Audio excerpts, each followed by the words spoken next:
Hi friends, price தி Lord. உங்கள் எல்லாரையும் இந்த யூத் ஃபெலோஷிப்பில் இந்த ஸ்பெஷல் கொஸ்டின் ஆன்சர் செஷனில் மறுபடியும் பார்க்கறதுல எங்களுக்கு ரொம்ப சந்தோஷம். நம்ம ஒவ்வொரு வாரம் நிறைய டாபிக்ஸை வந்து அண்ணன்கிட்ட இருந்து கேட்டு நம்ம தெரிஞ்சுக்கிட்டு வரோம். ஸோ லாஸ்ட் வீக் கூட பார்த்தீங்கன்னா நம்ம மெடிடேஷனை பற்றி அண்ணன் நம்மளுக்கு ரொம்ப கிளியராக சொல்லியிருந்தாரு. நம்ம கிறிஸ்டியன் லைஃப்க்கே ரொம்ப பேஸான 2 விஷயங்கள் என்னென்னா பைபிள் ரீடிங் அண்ட் மெடிடேஷன், இன்னொன்று ப்ரேயர். இந்த பைபிள் ரீடிங் அண்ட் மெடிடேஷன் பற்றி போன வாரம் அண்ணன் நிறைய விஷயம் நம்மளுக்கு அழகாக சொல்லி கொடுத்துருந்தாரு. அந்த MEDITATE அப்படின்ட்டு ஒவ்வொரு லெட்டருக்கும் அதோட மீனிங்கை சொல்லி நம்மளுக்கு எப்படிலாம் அழகாக ஞாபகம் வச்சுக்கிட்டு அதை நம்ம எக்ஸசைஸ் பண்ணுறது நிறைய சொல்லி கொடுத்துருந்தாரு. ஸோ இன்றைக்கி நம்ம அதோட நெக்ஸ்ட் லெவலுக்கு நம்ம போக போகிறோம். Second phase of the Christian life என்னென்னா ப்ரேயர். நிறைய பேர் கேட்குறாங்க ப்ரேயர் எப்படி பண்ணணும்னு தெரில, இல்லை ப்ரேயரோட இம்பார்ட்டன்ஸ் என்ன, எப்படி கொண்டு போகணும். ஸோ இந்த மாதிரி நிறைய கேள்விகள் நம்ம யங் பீப்புளுக்கு நிறையவே இருக்குது. ஸோ இதை பற்றின ஒரு விஷயத்தை தான் நம்ம வந்து அன்னைக்கிட்ட கேட்டு நம்ம தெரிஞ்சுக்க போகிறோம். ஸோ நம்ம இந்த ப்ரோக்ராமுக்குள்ள போகலாமா? ஆனால் ப்ரைஸ் தி லார்ட்ண்ணா. ப்ரைஸ் தி லார்ட். ஸோ ஆனால் நீங்கள் லாஸ்ட் வீக் எங்களுக்கு சொல்லிக் கொடுத்தது போல் மெடிடேட் பற்றி நிறைய சொல்லிக் கொடுத்தீங்க.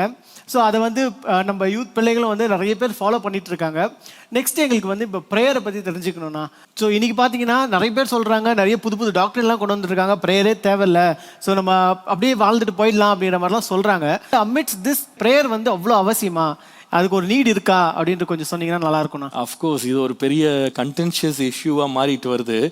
ஏன்னு சொன்னால் நிறைய பேர் என்ன கோட் பண்ணுறாங்கன்னா, ஏசுவாமியே நமக்காக ஜெபம் பண்ணிகிட்டு இருக்காரு, பரிசுத்தாவியானவர் நமக்காக வாக்கு கடக்காத பெருமூச்சுகளோடு அவர் ஜெபம் பண்ணிகிட்டு இருக்காரு, விண்ணப்பங்கள் பண்ணிகிட்டு இருக்காரு, அதனால் அவங்க ஜெபம் பண்ணும்போது நம்ம ஏன் ஜெபம் பண்ணணும் அப்படின்ற காரியத்தை எடுத்து வச்சுட்டு நிறைய பேர் வந்து ஜெபமே தேவையில்லை அப்படின்னு சொல்கிறாங்க. ஆராதனை தான் இருக்கணும், நம்ம ஜெபம் பண்ண வேண்டாம் அப்படின்னு சொல்லி ஒரு ஃபிலாசபி அல்லது ஒரு தியாலஜியை வந்து அவங்க ஸ்ப்ரெட் பண்ணுறாங்க. இது வந்து ஒரு false doctrine. Throughout the Bible celebrates prayer. பழைய ஏற்பாட்டிலையும் சரி புதிய ஏற்பாட்டிலையும் சரி ஜெபம் என்பது ரொம்ப முக்கியமான இடத்த வந்து பரிசுத்தவான்களுடைய லைஃப்பில் வந்து வைத்திருக்குன்னு சொல்லி பார்க்குறோம். இதற்கு ஒரு பெரிய எக்ஸாம்பிள் வந்து இயேசுவாமி தான். நாம் வந்து ஒரு கிறிஸ்தவனாக வந்து நாம் இயேசுவை போல இருக்கும்படி நாம் அழைக்கப்பட்டிருக்கோம். அவருடைய அடிச்சுவடுகளை பின்பற்றும்படி மாதிரியை வைத்து விட்டு போனாருன்னு சொல்லி வாசிக்கிறோம். அப்போது இயேசு அந்த மாதிரியை பின்பற்றும்படி அடிச்சுவடுகளை வச்சுட்டு போனதை நம்ம அப்படியே ஃபாலோ பண்ணுறோம், அவ்வளோதான். இந்த உலகத்திலே ஜெபமே வேண்டாத ஆள் ஒருத்தர் உண்டானா அது இயேசுவாமி தான். ஆனால் அவரே ஜெபிக்கிறார் அப்படின்னும் போது நிச்சயமாக நம்ம ஜெபிக்கணும். ரெண்டாவது, சீஷர்கள் வந்து இயேசுகிட்ட கேட்டாங்க, ஆண்டவரே எங்களுக்கு ஜெபிக்க கற்றுத்தாங்க அப்படின்னு சொன்னாங்க. அப்போது இயேசு உடனே அவர்களுக்கு ஜெபிக்க கற்றுக் கொடுத்தாருன்னு சொல்லி பார்க்குறோம். ஒருவேளை ஜெபம் அவசியம் இல்லாமல் இருந்திருந்தா வேண்டாம்ப்பா நீங்கள் தான் ஜெபம் பண்ணாதீங்க அப்படின்னு சொல்லியிருக்கலாம். மூன்றாவது வந்து, யோவானுடைய சீஷர்கள்லாம் உபவாசம் எடுக்கிறாங்க, உம்முடைய சீஷர்கள்லாம் உபவாசம் எடுக்கிறது இல்லையே அப்படின்னு கேட்டதுக்கு இயேசு பதில் என்ன சொன்னார்னா, அதெல்லாம் தேவையில்லை அப்படின்னு சொல்லலை. அவர் என்ன சொன்னார்னா, மணவாளனாகிய நான் இப்போ வந்து கூட இருக்கிறேன், கல்யாண விருந்தில் மணவாளன் கூட இருக்கிறவங்கலாம் உபவாசம் இருக்க மாட்டாங்க, ஆனால் மணவாளன் எடுத்துக்கொள்ளப்படுவார், பின்பு என்ன பண்ணுவாங்கன்னா உபவாசம் பண்ணுவாங்க அப்படின்னு சொன்னார். அப்போது இயேசு கிறிஸ்து இந்த பூமியிலிருந்து அவர் மேலே எழும்பி போன உடனே சீஷர்களுடைய லைஃப்பில் பார்த்தீங்கன்னா இந்த ப்ரேயரை நீங்கள் பார்க்கலாம். அவங்க வந்து 120 பேர் மேல் வீட்டு அறையில் வந்து ஜெபத்தில் தரித்திருந்தாங்கன்னு பார்க்குறோம். அதை தொடர்ந்து அபிஷேகம் பெறுறாங்க. அதுக்கப்புறமா ஊழிய பாதை முழுவதும் வந்து ஜெபிக்கிறவர்களாக நீங்கள் அவங்கள பார்க்கலாம். ரட்சிக்கப்பட்டவர்களுடைய ஒரு அடையாளத்தில் ஒரு முக்கியமான அடையாளம் வந்து ஜெபம். இதை எங்கே பார்க்குறோன்னு சொன்னால் அப்போஸ்தலனாகிய பவுல், ஆண்டவர் அனனியாவை அப்போஸ்தலனாகிய பவுல் இடத்துல அனுப்புகிறாரு. அவன் அப்போ தான் தேவ தரிசனம் பெற்று கண் குருடாகி கைத்தாங்கலாக தமஸ்கு பட்டணத்துக்குள்ளே கொண்டு போகப்படுறான். அவனை சந்திக்கும்படி ஆண்டவர் அனனியாவை அனுப்புகிறாரு. அப்போ அவனுக்கு என்ன அடையாளம் சொல்லி கொடுத்தாருன்னா, அங்கே வந்து பவுல்னு ஒருத்தர் இருக்கான், அவன் இப்பொழுது என்ன பண்ணுகிறான்னா ஜெபம் பண்ணி கொண்டிருக்கிறான் அப்படின்னு சொல்லி அடையாளப்படுத்தி காட்டினார். அப்போது கிறிஸ்டியன் லைஃப்பில் ஜெபம்ன்றது ரொம்ப ரொம்ப அவசியம். It is very very important. சரிண்ணா, இப்போ ப்ரேயரோட நீட் என்னன்னு தெரிஞ்சுக்கிட்டோம். ஏன்னா ப்ரேயர் வந்து கண்டிப்பாக ஒரு யங் லைஃபாக இருக்கட்டும், யாராக இருக்கட்டும், ப்ரேயர் வந்து கண்டிப்பாக தேவை. ஸோ இப்போ எப்படி ப்ரேயர் பண்ணுறது, ப்ரேயர் பண்ணுறதுக்கான ஏதாவது வழிமுறைகள் அந்த மாதிரி ஏதாவது கொஞ்சம் இருந்தீங்கன்னா, டிப்ஸ் மாதிரி கொடுத்தீங்கன்னா நம்மளும் ப்ரேயர் பண்ணுறதுக்கு யூஸ்ஃபுல்லாக இருக்கும்ண்ணா. ஐ ரியலைஸ் நான் வந்து அதிகமாக இப்போ வந்து யங் பீப்புளுக்காக தான் இந்த ப்ரோக்ராம் பண்ணுறோம்.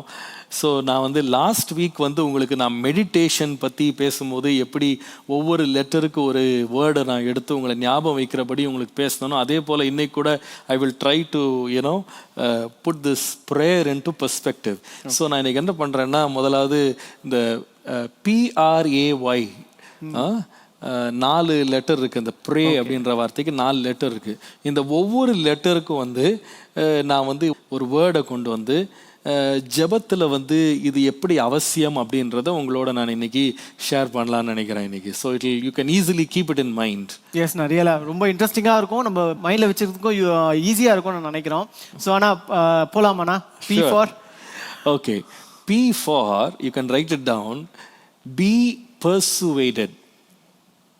பி பர்சுவேடட் அப்படின்னா அர்த்தம் என்னன்னா, தமிழ் வார்த்தை வந்து நிச்சயத்தோடு ஜெபிக்கணும், நிச்சயம் உள்ளவர்களாக நம்ம ஜெபிக்கணும். வேதத்தில் இதற்கு சில வசனங்கள் உங்களுக்கு நான் காமிக்கிறேன், அப்போ அது உங்களுக்கு விளங்கும். நீங்கள் யாக்கோபு எழுதின நிருபம் 1ஆம் அதிகாரம் 5 முதல் 8 வசனங்களை வாசிக்கும் போது அங்கே வந்து யாக்கோபு வந்து ஒரு காரியத்தை பற்றி ஜெபிக்கிறத பற்றி பேசுகிறார். அது எதை பற்றி பேசுகிறாருன்னா, உங்களுக்கு ஒருவன் ஞானம் குறைவுள்ளவனாக இருந்தால் யாவருக்கும் சம்பூர்ணமாய் கொடுக்கிறவரும் ஒருவரையும் கடிந்து கொள்ளாதவருமாகிய ஆண்டவரிடத்துல கேட்க கடவன், அப்போ அவனுக்கு அருளப்படும் சொல்லி பேசுகிறாரு. இதை சொல்லி முடிச்சுட்டு உடனே அவர் அடுத்தது என்ன சொல்கிறாருன்னா, இந்த ஞானத்துக்காக ஜெபிக்கும் போது 6ஆம் வசனத்தில் வாசிக்கும் போது அவர் சொல்கிறாரு, இந்த ஜெபத்தில் வந்து இந்த ஞானத்துக்காக கேட்கிறவன் வந்து என்ன பண்ணணும்னு சொன்னால், அவன் வந்து எவ்வளவாகிலும் என்ன பண்ணக்கூடாது, சந்தேகப்படாமல் அவன் என்ன பண்ணணும், விசுவாசத்தோடு கேட்க கடவுள். சந்தேகப்படுகிறவன் காற்றினால் அடிபட்டு அலைகிற கடலின் அலைக்கு ஒப்பா இருக்கிறான் அப்படின்னு சொல்லி வாசிக்கிறோம். இதுல ரொம்ப முக்கியமான காரியம் என்னன்னா அடுத்த வார்த்தை தான். நீங்க 7ஆம் வசனத்துல வாசித்தீங்கன்னா, இப்படி சந்தேகப்படுகிறவன் அல்லது இருமரம் உள்ளவனா இருக்கிறான் பாத்தீங்களா, இப்படிப்பட்ட மனுஷன் தேவனிடத்திலிருந்து ஏதாவது ஒன்று பெறலாம் அப்படின்னு நினைக்காம இருக்கணும். அதாவது இன்னொரு விதமா சொன்னா, கண்டிப்பா நீ இப்படி 2 மனமா இருந்து தேவன் மேல உறுதியான ஒரு நம்பிக்கை நிச்சயம் இல்லாம நீ ஜெபம் பண்ணுவாயானா அந்த ஜெபம் கேட்கப்படாது. அப்போ ஜெபத்துல ரொம்ப முக்கியம் என்னன்னு சொன்னா, முதலாவது நான் யார்கிட்ட ஜெபிக்கிறேன் அப்படின்ற நம்முடைய தேவனை குறித்த நிச்சயம் நமக்கு இருக்கணும். நம்முடைய தேவன் எப்படிப்பட்டவர் அப்படின்னு கேட்டா அதற்கு ஒரு வசனம் உங்களுக்கு நான் காமிக்கிறேன். எபிரேயருக்கு எழுதின நிருபம் 11ஆம் அதிகாரம் 6ஆம் வசனத்துக்கு நீங்க வருவீங்களான்னா ரொம்ப அழகான ஒரு வசனம் இருக்காங்க. விசுவாசம் இல்லாமல் தேவனுக்கு பிரியமா இருப்பது கூடாத காரியம், தேவனிடத்தில் சேருகிறவன் அவர் உண்டென்றும் தம்மை உண்மையாய் தேடுகிறவர்களுக்கு பலன் அளிக்கிறவர், ரிவார்டு கொடுக்கிறவர் அப்படின்றத என்ன பண்ணணும்னா அவன் விசுவாசிக்கணும். அப்போ ப்ரேயர்ல வந்து ஃபர்ஸ்ட் வந்து you should have this persuasion அல்லது you should be so sure. நமக்கு ஒரு நிச்சயம் இருக்கணும். அந்த நிச்சயம் தான் அந்த விசுவாசத்துக்கு அடையாளமா இருக்கு.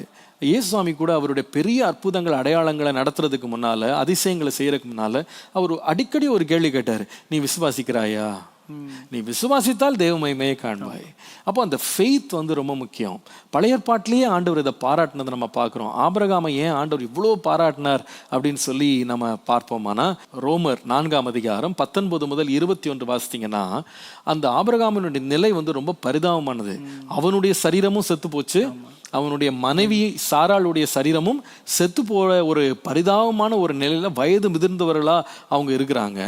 ஆனால் அவன் என்ன பண்றான்னு சொன்னா, சரீரம் செத்து போனா கூட 20ஆம் வசனத்துல வாசிக்கும் போது அவன் தேவனுடைய வாக்கு தத்தத்தை குறித்து அவன் அவிசுவாசமாய் சந்தேகப்படாமல் தேவன் வாக்கு தத்தம் பண்ணினதை நிறைவேற்ற வல்லவராய் இருக்கிறார் என்று முழு நிச்சயமாய் நம்பி தேவனை மகிமைப்படுத்தி விசுவாசத்தில் வல்லவனானான். அப்போ அவனுக்கு இருந்த பர்சுவேஷனை பாருங்களேன். அதாவது அவனுடைய பிசிக்கலா இட் இஸ் இம்பாசிபிள் இல்ல, மெடிக்கலி இம்பாசிபிள் இல்ல, ஆனா அவனுக்கு என்ன ஆச்சுன்னா ஒரு பர்சுவேஷன் இருந்துச்சு. என்ன பர்சுவேஷன்னா, வாக்கு பண்ணினவர் உண்மை உள்ளவர். அப்ப நமக்கு ஒரு பர்சுவேஷன் இருக்கணும். நான் தேவனிடத்துல சேர்றேன்னா யார்கிட்ட நான் சேர்றேன் அப்படின்னா, அவரிடத்துல உண்மையாய் அவரை தேடுறவங்களுக்கு அவர் என்ன பண்ணுவாருன்னா பலன் அளிப்பார்.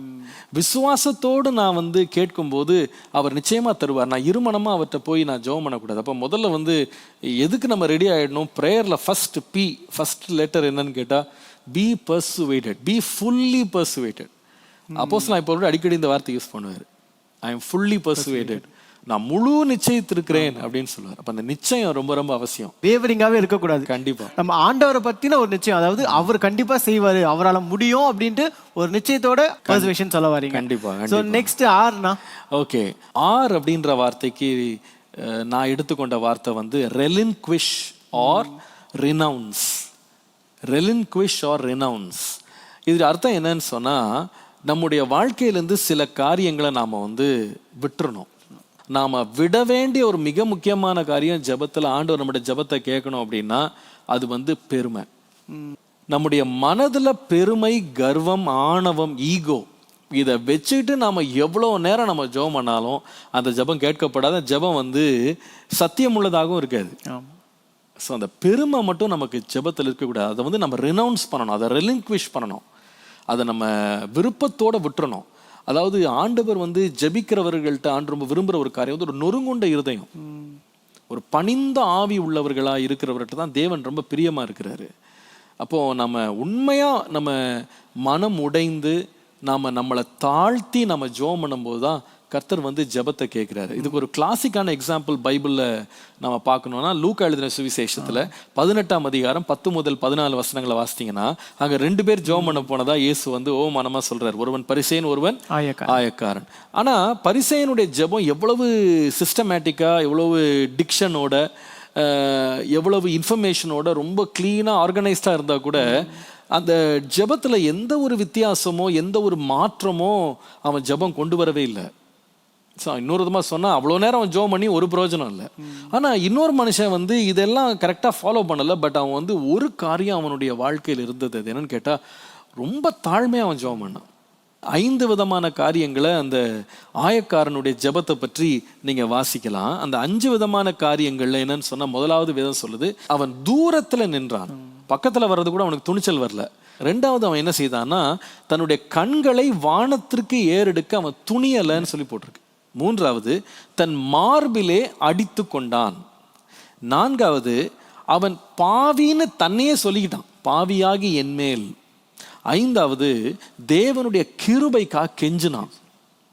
இது 5 நீங்கள் பார்த்தீங்கன்னா நம்ம ஒரே வேகமாக என்ன பண்ணிடுவோம்னா, தூரத்தில் நின்று தன் கண்களை வானத்திற்கு ஏறெடுக்க துணியாமல் தன் மார்பில் அடித்து கொண்டு பாவியாகி என்மேல் கிருபை ஆயிரும்னு சொன்னான்னு ஒரே லைனில் ப்ரேயர் முடிஞ்சிருச்சு. ஆனால் அந்த ப்ரேயருக்குள்ளே இருக்கிற அந்த எசன்ஸ் என்னன்னு கேட்டிங்கன்னா, ஆண்டவருக்கு எது ரொம்ப பிரியமாக இருந்துச்சுன்னா அவனுடைய தாழ்மை. அந்த பெருமை இல்லாமல் தன்னை ரொம்ப தாழ்த்தி வந்தான் பாருங்க. அதனுடைய விளைவு என்னன்னு சொன்னால், 2 பேரும் தான் ஜெபம் பண்ணாங்க, 2 பேரும் ஒரே இடத்துல ஜெபம் பண்ணாங்க. பட் இவனுடைய ப்ரேயர் இவ்வளோ எஃபெக்டிவ் ஆனதுக்கு காரணம் என்னன்னு சொன்னால், அதே பகுதி நீங்கள் தொடர்ந்து வாசித்தீங்கன்னா 14th verse 14ஆம் வசனத்தில் ரொம்ப தெளிவாக போட்டிருக்கு. ஏனெனில் தன்னை உயர்த்துகிறவன் எவனும் தாழ்த்தப்படுவான், தன்னை தாழ்த்துகிறவன் எவனும் உயர்த்தப்படுவான். அப்போ இந்த இடத்துல உயர்த்தினவன் யாருன்னா பரிசேயன். அவன் தாழ்த்தப்பட்டான். நீதிமான்னு தன்னை காமிச்சிட்டாலும் பாவியா வெளியே போனான். அவன் he was degraded and he was sent out. ஆனால் அதே இது இன்னொருத்தன் வந்து தாழ்மையாக வந்து தன்னை பாவின்னு சொன்னான் பாருங்க, God upgraded him. அவனை வந்து அடுத்த லெவல் கொண்டு போயிட்டாருன்னு வேதம் சொல்லுகிறது. அவன் அல்ல, இவனே நீதிமானாக போனான். தேவனுடைய மகத்துவம், மகிமை, பரிசுத்தத்துக்கு முன்பாக நம்ம எவ்வளவு நம்ம அடிபணியணும், தாழ்த்தணும் அப்படின்னு நம்ம நினைக்கும் போது, நம்ம எவ்வளவுக்கு அதிகமாக தாழ்த்தி ஜெபம் பண்ணுறோமோ அந்த தாழ்மையை வந்து கர்த்தருக்கு முன்பாக ரொம்ப அட்ராக்டிவாக இருக்குது. உதாரணமாக நீங்கள் யோனா உடைய சம்பவத்தில் நினிவேயின் மக்கள் வந்து அவங்க ஒரு பிரசங்கம் தான் கேட்டாங்க, ஒரே ஒரு பிரசங்கியார் தான் லைஃப்பில் பார்த்தாங்க. ஆனால் அவங்க என்ன பண்ணாங்கன்னா, ராஜா முதல் கால்நடைகள் வரைக்கும் ரட்டுடுத்தி சாம்பல் என்ன பண்ணாங்க, விழுந்து அவங்க வந்து தங்களை தாழ்த்தினாங்க. அப்போ தேவன் அவர்கள் மேல் நான் அழிச்சு போடுவேன்னு சொல்லி ஆயத்தம் பண்ணியிருந்த கோபாக்கினையை கூட கோபத்தை விட்டு அவர் விலகினார்னு பார்க்குறோம். அந்த விலக பண்ணினது என்னன்னு சொன்னால், ஒரு ஃப்ளவரியான ப்ரேயர் இல்லை, ரொம்ப டெக்கரேட்டட் ப்ரேயர் கிடையாது. அது வந்து it was simple humility. they totally relinquished. அந்த ராஜா வந்து சிங்காசனத்தோடு இறங்கிட்டான், கிரீடத்தை எடுத்து வச்சுட்டான், தன்னுடைய ராஜ வஸ்திரங்களை கழட்டி போட்டான், சாம்பல்ல போய் உட்காந்துட்டான். ஸோ நமக்கு நிறைய வெள்ள இந்த மாதிரி கழட்ட வேண்டியதெல்லாம் இருக்கலாம்னு நினைக்கிறேன். என்ன நினைக்கிறீங்க? ஆமாண்ணா, யங் பீப்புளுக்கு நிறைய இருக்குல்ல, நம்மளோட டேலண்ட்ஸே இருக்கு. நமக்கு சொசைட்டியில் இருக்கிற பேரு, எஜுகேஷன், இதெல்லாம் சில தடவை இறக்கி வைக்கணும். நம்ம இறக்கி வைக்காம ஆண்டவருடைய சமூகத்தில் நம்ம கிருபை பெறவே முடியாது. ஸோ நம்மளோட சுயத்தை வந்து நம்ம சாகடிக்கணும். கண்டிப்பாக செல்ஃப் அங்கே இருக்கவே கூடாது அப்படின்றது தான். சூப்பர்ண்ணா. ஸோ அடுத்ததுனா A for. Okay, A for என்னன்னா, write this down. The word is be authentic. Be authentic. இன்னொரு விதமாக சொன்னால் பி ரியல், பி ஒரிஜினல். அதாவது ஜெபம்ன்ற இடத்துல வந்து நம்முடைய ஜெபத்தை யார் கேட்குறான்னு சொன்னால், இருதயங்களையும் யோசனைகளையும் சிந்தனைகளையும் ஆராய்ந்து பார்க்குற ஒருவர் முன்னாடி நம்ம போகிறோன்றதை மறந்துடக்கூடாது. ஸோ அவருக்கு முன்னால் நம்ம என்ன மேக்கப் போட்டாலும் அதெல்லாம் என்ன பண்ண முடியாது, அவரை நம்ம கன்வின்ஸ் பண்ணவே முடியாது. ஏன்னா வேதம் கிளியராக சொல்லுது, மனுஷன் என்ன பண்ணுறான், முகத்தை பார்க்குறான், தேவன் எதை பார்க்குறாரு? இருதயம். இருதயத்தை பார்க்குறாரு. அதனால நம்முடைய வாயிலிருந்து வார்த்தை வர்றதுக்கு முன்னாலே அவர் என்னன்னு அவர் தெரிஞ்சு வச்சிருக்கிறார்ல. அப்போ ப்ரேயர்ல வந்து ஒருவேளை 2-3 வார்த்தையை சொல்லி சுற்றி இருக்கிறவங்களுடைய அப்ரிசியேஷனை நம்ம வாங்கிடலாம். ஆனால் ஆண்டவருக்கு வந்து இது எங்கேருந்து வருது, எதுக்கு இது வருது, ஏன் இவன் இப்படி கேட்குறான், ஏன் இப்படி ஜெபம் பண்ணுறான், அதோடைய பேக்ரவுண்டு ஹிஸ்ட்ரி எல்லாமே அவருக்கு தெரியும். So the best way to approach prayer என்னன்னு கேட்டிங்கன்னா, பி ரியல், பி ஆத்தென்டிக். இருக்கிற வண்ணமாக வர வேண்டியது ரொம்ப ரொம்ப அவசியம். ஸோ நான் இப்போ பி ரியல்னும் போது இதுக்கு ஒரு எக்ஸாம்பிள் ஏதாவது பைபிள் யாராவது அந்த மாதிரி இருந்திருக்காங்களா? கண்டிப்பா பைபிளில் வந்து இப்படிப்பட்ட ஒரு ஜெபம் கேட்கப்பட்டதுக்கு வந்து எக்ஸாம்பிள்ஸ் நிறைய இருக்கு. பழைய ஏற்பாட்டில் இருக்கு, புதிய ஏற்பாட்டில் இருக்கு. பழைய ஏற்பாட்டில் எடுத்துக்கொள்ளணும்னு சொன்னா தாவீதினுடைய ஜெபம் வந்து அவன் சொல்றான், நான் தான் பாவம் செஞ்சேன். Psalm 51 51 சங்கீதத்துல, நான் மற்றவங்க மேல பழி சுமத்தல, நான் தான் பாவம் செஞ்சேன் அப்படின்னு சொல்லி ரொம்ப ஆத்தென்டிக்கா இருந்தான். Even though he was a king, ஒரு பெரிய ராஜாவா இருந்தா கூட ஐயோ நம்முடைய இமேஜ் கெட்டு போயிடுமோ அப்படிலாம் அவன் நினைக்கல. யார் மேலேயும் குற்றம் சுமத்தாம, காரணங்களை காட்டி நியாயப்படுத்தாம அவன் ரொம்ப ஆத்தென்டிக்கா அவன் ஜெபம் பண்றது இங்க பார்க்கலாம். there was no cover up அவனுடைய ஜபத்துல. இருக்கிற வண்ணமா சொல்லிடுவான். வந்து தான் பாவின்னு ஒத்துக்கிட்டான் பாருங்களேன். புதிய ஏற்பாட்டில் வந்து நான் நினைக்கிறேன் one of the classic prayers வந்து லூக் 15 இருக்கு. இயேசுசாமி சொன்ன ஓமானத்துல 3வது ஓமானம், அந்த இளைய குமாரன் வந்து போயிட்டு திரும்ப வர்றான்ல, அவன் திரும்ப வரும்போது அதுவும் ஒரு ஒன்லைன் ப்ரேயர் தான், but very very genuine, very very good prayer. அதை படிக்கணும்னா நீங்கள் லூக் சாப்டர் 15 verse 18 போனோம். அவன் வந்து எப்படி ப்ரேயர் பண்ண போறேன்னு அவன் நினைச்சான், அதே தான் சொன்னான். அவன் சொல்றான், எங்க அப்பாட்ட போயிட்டு நான் சொல்லுவேன், பரத்திற்கு விரோதமாகவும் உமக்கு விரோதமாகவும் பாவம் செய்தேன். யார் மேலேயும் பழி போடல, யாரையும் காரணம் காட்டல. டேடி நீங்க என்கிட்ட அன்பா இருந்திருந்தீங்கன்னா நான் இங்கே இருந்திருப்பேன். எங்க அண்ணன் பாருங்க இப்போ கூட அவன் திருந்தல பாருங்க அப்படின்னு அண்ணன் மேல பழி செலுத்தல. அல்லது என் ஃப்ரெண்ட்ஸ் பாருங்க டேடி என்னை ஏமாத்திட்டானுங்க, என்னை கொண்டு போயிட்டானுங்க அப்படின்னு சொல்லி ஃப்ரெண்ட்ஸ் மேலே என்ன பண்ணலன்னா அவன் பழி சுமத்தலை. அதுக்கப்புறமா வேதம் சொல்லுது, அவங்க அண்ணனே சொல்றான், இவனோட ஆஸ்தியெல்லாம் யார்கிட்ட போய் அழிச்சானா, வேசிகள்கிட்ட போய் அழிச்சிட்டு வந்தான்னு சொல்லி அண்ணன் சொல்றான். அப்போ வேசிகள்கிட்ட அழிச்சிட்டு இருந்த இவன் வந்து சொல்லலை, டேடி நான் என்ன பண்றது, உலகமே கெட்டு கிடக்கு, நான் வந்து நல்ல இன்டென்ஷன்ல தான் போனேன், ஆனால் சில பேர் என்னை வந்து மயக்கிட்டாங்க. ஆதாமேவாள் சொன்ன மாதிரி நீர் கொடுத்த ஸ்திரீ தான் என்னை வந்து என்ன பண்ணா, இப்போ கனியை கொடுத்தா. அந்த மாட்டை கேட்டால் சர்ப்பம் என்ன வஞ்சித்தது. Everybody wanted to look that they are perfect and they are not to blame. Everybody wanted to pass the பக்குன்னு சொல்லுவாங்க. ஆனால் இந்த இளையகுமாரன் பெரிய பாவி தானா, இல்லைன்னு சொல்லலை. எல்லா பணத்தையும் அழிச்சிட்டான், ரொம்ப துன்மார்க்கமான வாழ்க்கை. ஆனால் திருப்பி வரும்போது அவனுடைய ஆட்டிடியூட் பார்த்தீங்கன்னா அவன் சொல்கிறான், பரத்துக்கு விரோதமாகவும் உமக்கு விரோதமாகவும் நான் பாவம் செஞ்சேன். அந்த ரியலாக இருக்கிறது ஆண்டருக்கு ரொம்ப பிடிக்கும். நீ எப்படி இருக்க அப்படியே வந்துரு, நீ வந்து சும்மா மேக்கப்லாம் பண்ணாத, நீ பழியெல்லாம் சுமத்தாத. அதனால தான் பாருங்க, இந்த பரிசேயர்கள் பிரேயரை பற்றி ஆண்டவர் பயங்கரமாக தாக்கி இருக்கிறார் தெரியுமா. அதில் ஸ்பெஷலாக வந்து மேத்யூ சாப்டர் 6 வாசித்தோம்னா, பரிசேயர்களுடைய ஜெபங்கள் உபவாசங்களை பிடிச்சி ஆண்டவர் சாடுன்னு சாடுறாரு. அதுக்கு மெயின் ரீசன் என்னன்னு சொன்னால், அவங்க ஜெபம் பண்ணதில்லை, அவங்களுடைய மாய்மாலம். அந்த ஜெபத்தில் அவங்களுக்கு ஆத்தென்டிசிட்டி நீங்கள் பார்க்கவே முடியாது, ரியாலிட்டி அங்கே இல்லை, அதில் உண்மை இல்லை. அதில் அவங்க என்ன பண்ணாங்கன்னா, தங்களுக்குள்ளே இருக்கிற பிரச்சனைகளை வந்து எப்படி மறைக்கலான்னு ட்ரை பண்ணாங்கன்னா, நீண்ட ஜெபம் பண்ணுறது, சந்தி வழிகளில் நின்று ஜெபம் பண்ணுறது, நீண்ட ஆடைகளை போட்டுட்டு ஜெபம் பண்ணுறது, முகத்தை வாடலாக வச்சுட்டு ஜெபம் பண்ண, இந்த மாதிரிலாம் அவங்க மேக்கப் பண்ணி மனுஷன்கிட்டருந்து பலன் பெறணும்னு நினச்சாங்க. பார்த்தீங்களா, மனுஷனுடைய முகத்துக்காக ஒரு வேஷம் போட்டு ஒரு ஜெபம் பண்ணாங்க பாருங்க. அவ்வளோ நேரம் அவ்வளோ கஷ்டப்பட்டு பண்ண ஜெபம் என்னது, பிரயோஜனமே இல்லை, யூஸ்லெஸ் ஆயிடுச்சு. ஸோ ஜெபத்தில் வந்து 3வது ரொம்ப முக்கியம் வந்து பி ஆத்தென்டிக். கரெக்ட். கவிதையத்தவமா அந்த மாதிரிலாம் அப்படிலாம் தேவையில்லை, தெரிஞ்ச வார்த்தைகளை வந்து ஓப்பனாக அப்படியே பேச. Very good. இருக்கிறவனமா சொல்கிறது தான் ஜெபம். ஸோ 3வது வந்து authentic. So P for be persuaded, R for relinquish. நம்ம கிட்ட இருக்கிற அந்த மேட்டுமையோ இல்லைன்னா பெருமையோ வந்து நம்ம எல்லாத்தையும் ரிமூவ் பண்ணோம். Very good. தேர்ட் வந்து be authentic. Very nice. So last வையா ரொம்ப இன்ட்ரெஸ்டிங்கான வேர்டு இது. நான் இதை எப்படி இந்த கான்செப்ட்ஸை உள்ளே கொண்டு யோசித்தேன். அப்போது ஒரு வார்த்தை என் மனசில் வந்துச்சு. ஒய் அப்படின்ற எழுத்துக்கு வந்து நான் எடுத்துக்கொண்ட வார்த்தை வந்து யுவர்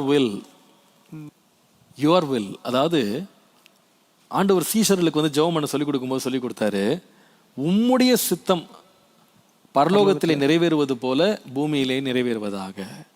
இயேசுவாமி கூட அப்படிதான் ஜெபம் பண்ணார்ல, கெத்செமனே தோட்டத்துல ஜெபம் பண்ணும்போது உமக்கு சித்தம் அவர் மறுபடி ரிப்பீட் பண்ணி சொன்ன வார்த்தை என்ன? உமக்கு சித்தமானால் இந்த பாத்திரம் நீங்க. ஆமா, இந்த பாத்திரம் நீங்கட்டும், ஆகிலும் என் சித்தம் அல்ல உம்முடைய சித்தமே ஆகட்டும் ஆண்டவரே. அப்போ அதை வந்து ரொம்ப எம்பசைஸ் பண்ணாரு.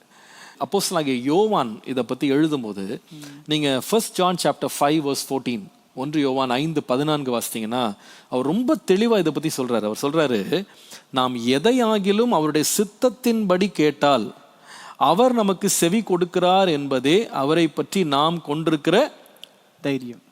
தைரியம். Prayer is not bending God's will to us. It is we bending our will to him.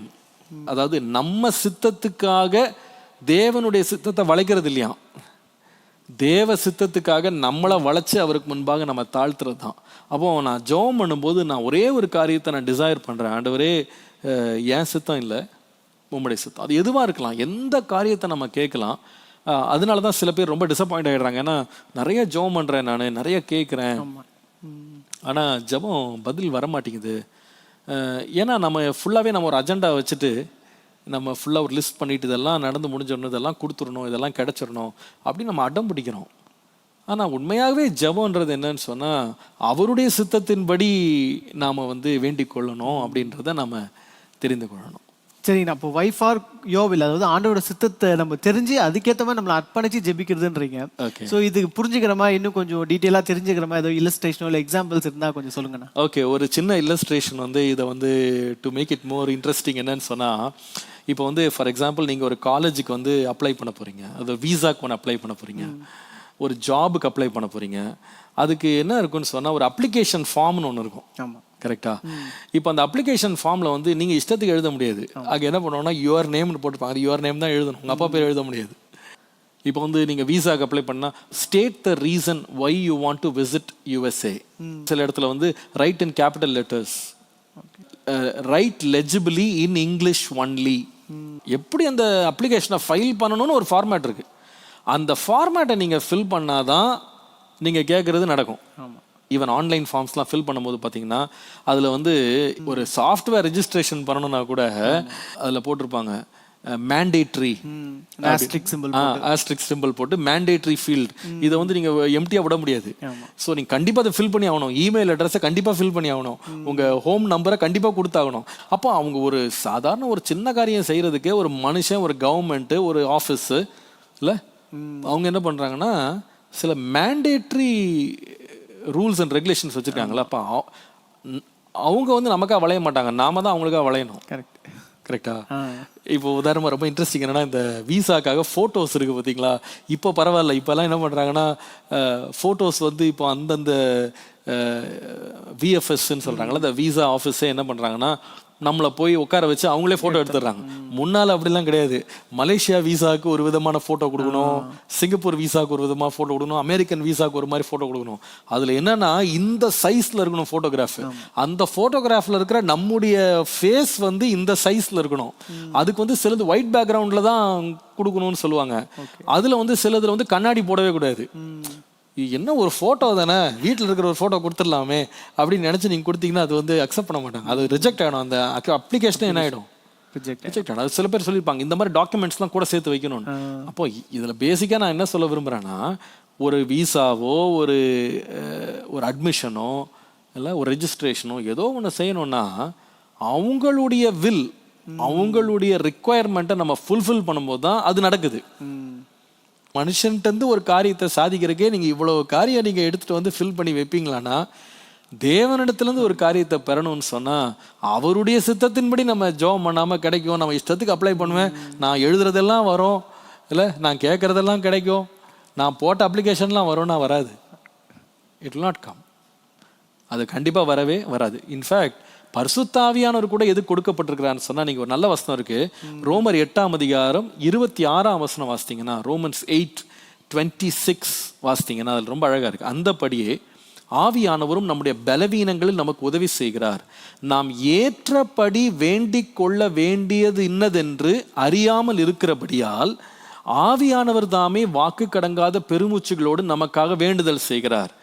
ஆவியானவர் தேவனுடைய சித்தத்தின்படியே பரிசுத்தவான்களுக்காக வேண்டுதல் செய்கிறபடியால் இருதயங்களை ஆராய்ந்து பார்க்கிறவர் ஆவியின் சிந்தை இன்னதென்று அறிவார். இது எப்படி இருக்குன்னு சொன்னா, கன்வென்ஷன்ல வந்து இன்டர்வியூ டெக்னிக்ஸ், அதுக்கப்புறமா வந்து ரெஸ்யூம் ப்ரிப்பரேஷன், அதுக்கு ஒன்று ஒரு ட்ரைனிங்கே கொடுத்தோம்ல. நீங்க வந்து எங்கிட்ட வந்தீங்கன்னா நாங்க ஹெல்ப் பண்றோம், எப்படி ரெஸ்யூமே நல்லா எழுதுறது. இதான் ஆவியானவர் செய்யறாரு. தேவ சித்தத்தை யாரும் மாற்ற முடியாது. அவர் வந்து அவர் சித்தத்துல நிலைப்பாடா இருக்காரு. அவர் வந்து வானத்தையும் பூமியும் படைத்தவர், உன்னதர். அவரெல்லாம் நீங்க உங்க சித்தத்துக்கு வளைக்க முடியாது. ஆனா ஆவியானவர் என்ன பண்றாருன்னா, நீ உனக்கு அவர் சித்தத்தின்படி உனக்கு அப்ளை பண்ண தெரியலப்பா, உனக்கு வந்து எப்படி ஃபில் பண்ணணும்னு தெரியல, எப்படி எழுதணும்னு தெரியல, அவர் வந்து என்ன பண்றாரு, உனக்கு உதவி செய்யறாரு. கைடு மாதிரி கண்டிப்பா கைட் பண்ணி இப்படிதான் நீ ஜெபிக்கணும் அப்படின்னு சொல்லி அவர் ஜெபம் பண்றாரு. ஜெபம் பண்றதுக்கு உதவி செய்கிறார். சூப்பர்ண்ணா. So P for be persuaded. அது ஒரு நிச்சயத்தோடு இருக்கணும். ஆண்டவர் இப்படிப்பட்டவர் அப்படின்ற ஒரு நிச்சயத்தோடு நம்ம வந்து ஜெபிக்கணும்.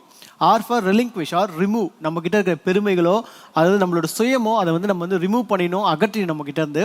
B authentic. A for be authentic. அதாவது உண்மையாக இருக்கணும், ரியலாக இருக்கணும். வேர்ட்ஸ் எல்லாம் வந்து ரொம்ப கவிதைத்துவமாக பண்ணிட்டு ரொம்ப ஃப்ளவரியாக பண்ணணும்னு அவசியம் இல்லை. நம்ம இருக்கிறது என்னவோ இருக்கிறத மாதிரி அப்படியே ரியலாக இருக்கணும். அண்ட் வை ஃபார் யோவல். ஆண்டவரோட சித்தம் என்னன்னு அறிஞ்சு அதை நோக்கி நம்ம வந்து ஜெபிக்கணும். அதுக்கு ஆவியானவரோட கைடன்ஸ் நம்மளுக்கு இருக்கும். அழகா பிஆர்ஏவைன்னு அண்ணா அழகாக சொல்லி கொடுத்துருக்காரு. கடைசி முடிக்கிறது முன்னாடி ஆனால் ஒரே ஒரு கேள்வினா, இப்போ என்னன்னா நம்ம லைஃப்ல வந்து யங் பீப்புள் லைஃப்ல வந்து டிசப்பாயின்மெண்ட்ஸ்ன்றது வந்து குறைச்சலே இல்லை. நிறைய விஷயத்துல நம்ம ஆசைப்படுறோம், எதிர்பார்க்குறோம், டிசப்பாயிண்ட்ல முடியுது. ஸோ ப்ரேயர்லையும் பார்த்தீங்கன்னா நிறைய டிசப்பாயின்மெண்ட் வருது. நம்ம ஒன்று எதிர்பார்த்து ப்ரேயர் பண்ணியிருப்பாங்க, ஆனால் கடைசி வரைக்கும் ஒன்று ரிப்ளையே வந்திருக்காது, இல்லைன்னா நோன்னு வந்திருக்கும். ஸோ இந்த மாதிரி டிசப்பாயின்மெண்ட்ல நிறைய பேர் ரொம்பவே சோர்ந்து போயிருக்காங்க. ஏன்னா இது மாதிரி இந்த பிஆர்ஏஒய் கரெக்டாக ஃபாலோ பண்ணியிருப்பாங்க. எல்லாம் ஃபாலோ பண்ணி நான் கரெக்டா தானே ஜெபம் பண்ணேன் அப்படின்னு சொல்லிட்டு கூட என்ன ஆயிருக்கும், அது டிசப்பாயிண்ட் ஆயிருக்கு, நோன் ரிஜெக்ட் ஆயிருக்கு. கண்டிப்பா. சோ இந்த மாதிரி டைம்ல எப்படின்னா அதை ஹேண்டில் பண்றது? ஓகே, இந்த டைம்ல எப்படி ஹேண்டில் பண்றது அப்படின்னா, நமக்கு தெரிந்த ஒரே ஒரு வசனம் தான் நமக்கு ஆன்சர்ல. வசனம் நம்ம கொடுக்குற ஆன்சர்னா ரோமன்ஸ் 8:28. அன்றியும் அவருடைய தீர்மானத்தின்படி அழைக்கப்பட்டவர்களாய் தேவனிடத்தில் அன்பு கூறுகிறவர்களுக்கு சகலமும் நன்மைக்கு ஏதுவாக நடக்கிறது என்று அறிந்திருக்கிறோம். இந்த வார்த்தையினுடைய ஃபுல் மீனிங்கை நம்ம கிராஸ் பண்றது கொஞ்சம் கஷ்டமா இருக்கலாம். But this is the truth. This is the truth. என்னன்னு சொன்னா, சில பேர் சொல்லுவாங்க தெரியுமா, நீங்க கேட்கறது நல்ல காரியம்தான் சார், ஆனா உங்க நல்லதுக்காக நான் சொல்றேன், இது வேணாம். உதாரணமா ஒரு பிள்ளை வந்து ஒரு கார் கேட்குது. கார் நல்லதா கேட்டதா?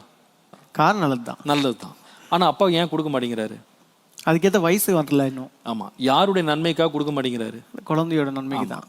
அவர் கெட்டவர் கிடையாது. அவர் வந்து கண்டிப்பா கொடுக்க முடியும். அவர் வல்லவர். அவர் வந்து எப்பவுமே நல்ல ஈவுகளை தான் தருவாரு.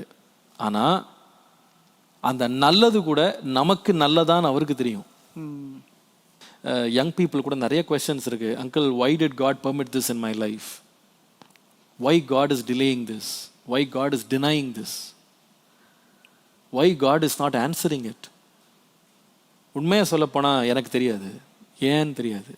நம்மளை ஜெபிக்கணும்னு தான் ஆண்டவர் சொன்னார். இப்படியெல்லாம் ஜெபிக்கணும் இல்லை, விசுவாசத்தோட ஜெபம் பண்ணு, நீ வந்து பெருமை பாவத்தெல்லாம் அகற்றி ஜெபம் பண்ணு, உண்மையோட ஜெபம் பண்ணு, அதே நேரத்தில் தேவ சித்தத்தின்படி ஜெபம் பண்ணு, இதெல்லாம் ஆண்டவர் சொல்லி கொடுத்தாரு. ஆனால் அல்டிமேட்டாக அதை சைன் பண்ணுறதும் சைன் பண்ணாததும், அதை வந்து அப்ரூவ் பண்ணுறதும் கேன்சல் பண்ணுறதும் தேவனுடைய கருத்தில் இருக்கு. ஆனால் ஒன்றை மறந்துடக்கூடாது, நாம் யார்கிட்ட ஜெபிக்கிறோன்னு சொன்னால் அவர் ரொம்ப ரொம்ப நல்லவர். இந்த உலகத்தில் அவரை போல நல்லவர் யாருமே கிடையாது. அவர் ஒருவரே பரிசுத்தர். அவர் தீமையை பார்க்க கூட மாட்டார். அப்படிப்பட்ட சுத்த கண்ணன் இல்லை. பொல்லாதவர்களாகிய நீங்கள் உங்கள் பிள்ளைகளுக்கு நல்ல ஈவுகளை கொடுக்க அறிந்திருக்கும் போது தம்மிடத்தில் வேண்டிக் கொள்ளுகிறவர்களுக்கு ஆண்டவர் அதை விட மேன்மையானதை கொடுக்காம இருப்பாரா? நிச்சயமா கொடுப்பார். அநேக வேளையில் there are so many things that are so mysterious. நிறைய வேளை சில காரியங்கள் மர்மமாகவே இருக்கு. ஏன் இப்படி நடந்துச்சு, ஏன் இப்படி நடக்கலை, ஏன் இப்படி ஆண்டவர் அனுமதிச்சாரு, ஏன் இப்படி வந்து ஆண்டவர் அனுமதிக்கலை, ஏன் இதை முடிச்சாரு, ஏன் இதை முடிக்க விடலை, ஏன் இதை தடுத்தாரு, ஏன் ஓப்பன் பண்ணாரு. நிறைய காரியங்களுக்கு ஆன்சரே கிடையாது. பட் ஒன்றை மறந்துடக்கூடாது, all things work together for good. If we love God, if we are called according to His purpose, be rest assured, everything is for good. எல்லாமே நன்மைக்கு எதுவாக தான் நடக்குது. அதுக்காக நீங்கள் ஒரு காரியம் நீங்கள் நினச்சது நடக்கலைன்னு உடனே ஜெபத்தை என்ன பண்ணிடாதீங்க, நிறுத்திடக்கூடாது. தொடர்ந்து ஜெபம் பண்ணுங்க. இந்த 4 சிம்பிள் பிரின்சிபிள்ஸை பயன்படுத்தி ஒவ்வொரு முறையும் ஜெபம் பண்ணும்போது இதே மாதிரி ஜெபம் பண்ணுங்க. சோர்ந்து போகாமல் ஜெபம். ரியலி சூப்பர்ண்ணா. ரொம்ப அழகாக எங்களுக்கு ப்ரேயர் எப்படி பண்ணணும் அப்படின்னு சொல்லி கொடுத்துருந்தீங்க. அதுலேயும் நம்ம டிசப்பாயின்மெண்ட்ஸையும் எப்படி ஹேண்டில் பண்ணணும் அழகாக சொல்லி கொடுத்துருந்தீங்க. ஸோ யங் பீப்புள் உங்கள் எல்லாருக்குமே இது ரொம்ப யூஸ்ஃபுல்லாக இருந்திருக்கும்னு நினைக்கிறேன். ஸோ நம்மளுக்கு இவ்வளோ தூரம் வந்து சொல்லி கொடுத்த அண்ணனுக்கு ரொம்ப தேங்க்ஸ்ண்ணா. Welcome, my pleasure. ஸோ மறுபடியும் உங்களை நாங்கள் நெக்ஸ்ட் வீக் இன்னும் பல கேள்விகளோட சந்திக்கிறோம். Until it is me signing off from the session. Thank you and praise the Lord. Praise the Lord.